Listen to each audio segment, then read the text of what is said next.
I'm going to make this in 2 videos. I was outside when I broke the news. I was walking back from Panda Express. I was inside Panda Express when I broke the fucking news. Well, when I heard the fucking news. And I just walked outside Panda Express when I broke the news. The breaking news that former president, former globalist, Satan worshipper, pile of shit, douchebag, had something to do with John F. Kennedy's death because he lied saying he wasn't in Dallas that day when he was. He was caught on pictures, him and the 3 transvestites. George Herbert Walker Bush is dead. Can I give a clap for the resistance?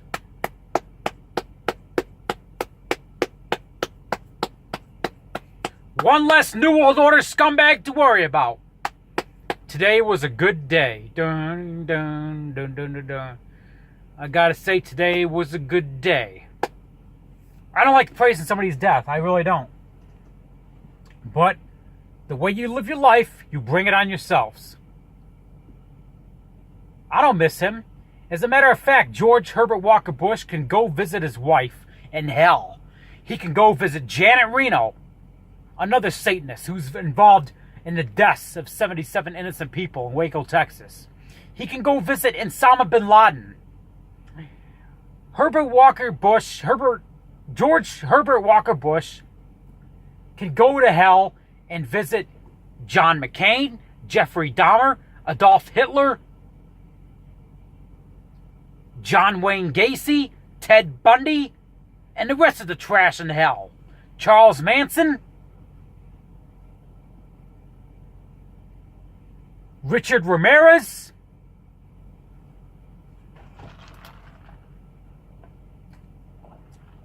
Joseph Stalin, Hugo Chavez, Gaddafi, Saddam Hussein, and the rest of the pieces of shit that are screaming in agonizing pain in hell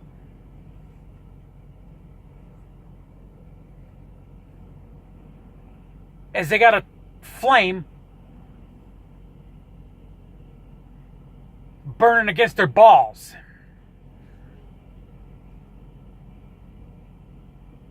He was a globalist. He was a Satanist. He worshipped the devil. How does it feel, George Herbert Walker Bush, if you're down in the depths of hell and you happen to see this video on YouTube? How does it feel that Satan made you a fool? He made you a fool. See, these New World Order scumbags that worship the devil, the Satan is using them for his agenda. His agenda is clear. His agenda has been the same agenda since day one, when he was thrown and cast on planet Earth because he wanted to take over the heavens as Lucifer. And God cast him down to earth and said, have fun.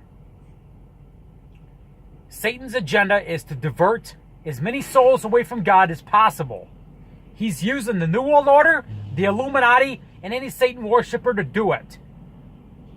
After he uses you and you're dead, you're burning to hell, and he's laughing at you. How does it feel, George Herbert Walker Bush, you Satanist? Now that you're burning in hell and Satan used you for his agenda, you don't win. Guess what? The war has already been fought. God has won. He won the day that Jesus Christ died on the cross.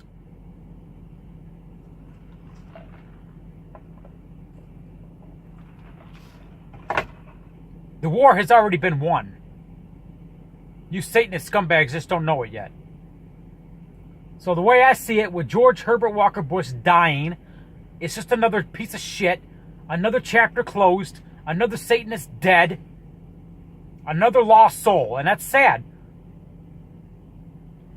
But who am I to judge? It says in the Bible, thou shalt not judge, right? I mean, is there a chance that he gave his life to the Lord Jesus before he died? Right before he died, maybe he was in the hospital, That's possible. Maybe he was sorry for what happened. Sorry for, all the Satanism and all the satanic things he did in his life. Sorry for killing Kennedy.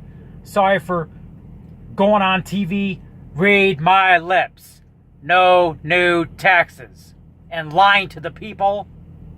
Sorry for trying to get us in a war with Saddam Hussein, and then it backfired on him when the Iraqi troops were surrendering on TV because Saddam Hussein was starving his own people. He wanted a atrocious war. He wanted that. He wanted an atrocious war. And it backfired on him. And it was a joke. The Gulf War was a fucking joke. I mean, I've had fucking late night parties longer than that fucking war. I mean, I've banged pussy longer than that fucking war. That war was a fucking flop. And that's why he wanted an atrocious war. He wanted to make a name for himself as a war president, and it slapped him in the fucking face.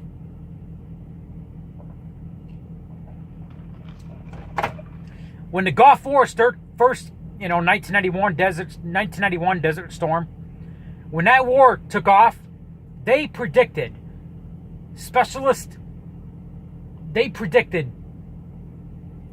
10,000 of our troops were going to die on the first because of all the so-called chemical weapons that Saddam Hussein had. And we were going to war. Oh, yeah. They predicted it was going to be a bad war. They predicted 10,000 dead in the first 30 days of our troops. It was going to be... They predicted that thing to be worse than the second Iraq war. Chemical Ali, who he gassed 8,000 Kurds before the war. Killed 8,000 Kurds. Sent chemical weapons down to, I can't remember the name of the city in Iraq. Killed 8,000 Kurds. He sent laughing gas. Yeah, actually laughing gas. Where people would die, laugh to their deaths. This isn't a joke. This is fucking serious. His name was Chemical Ali. And he was known for chemical weapons in Iraq.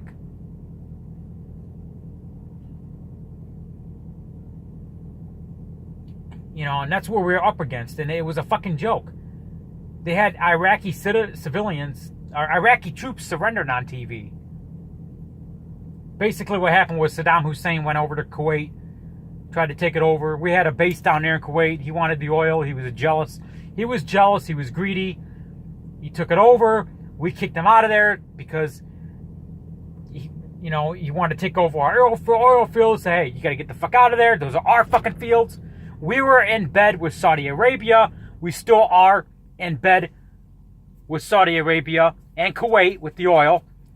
Well, Saddam Hussein got pissed off and he lit all the oil fields on fire. He did. He lit them all on fire. That's why, look at the movie Jarhead with Jake Gyllenhaal or whatever the fuck his name. I can never pronounce his damn name. Anyway, take a look at the movie Jarhead with Jamie Foxx and Jake Gyllenhaal.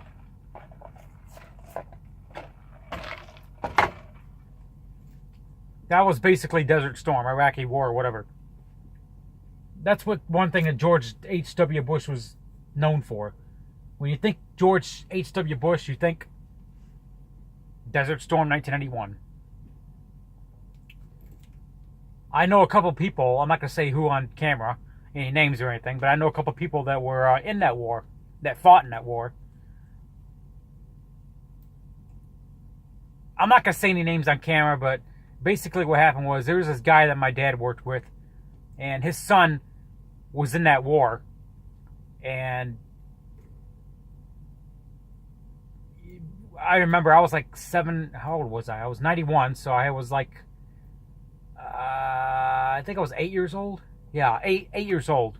I was 8 years old, and me, my mom, my dad, my brother, we were all glued to the TV during this whole entire war because we were concerned about our, family friend that was over there. I'm not going to say his name on camera, but he was a son of a friend of my dad's. So I'm not going to say his name. But anyway, he came back. And when he came back, I remember I was 8 years old. We had this big party at my dad's friend's house. And he brought back this Saudi Arabia dollar bill. And he had a little contest going at his party. He had it in like a water tank, some little water tank like this big. And it was like we were throwing quarters in this tank.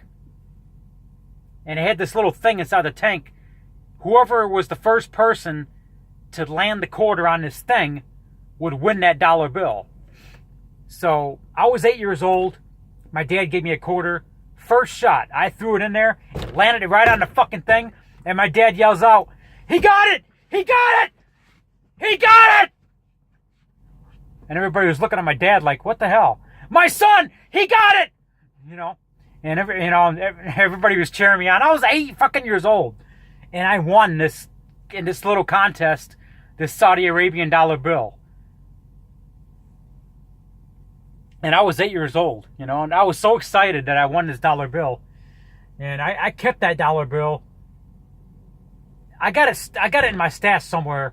One of these days I'm gonna show it on camera. But I was 8 years old when I won this thing at my dad's friend's son's party. So we had a big party because he came back from the Gulf War. So I'm not gonna say his name on camera, but you know what I mean. So I'll show it maybe in a. I think I got it in my storage unit somewhere. I have to go look for it somewhere, but eventually I'll show it on camera. It's a Saudi Arabian dollar bill. I won this thing when I was 8 years old. So anyway, just a little family history. But anyway, George H.W. Bush, dead at the age of 94. So,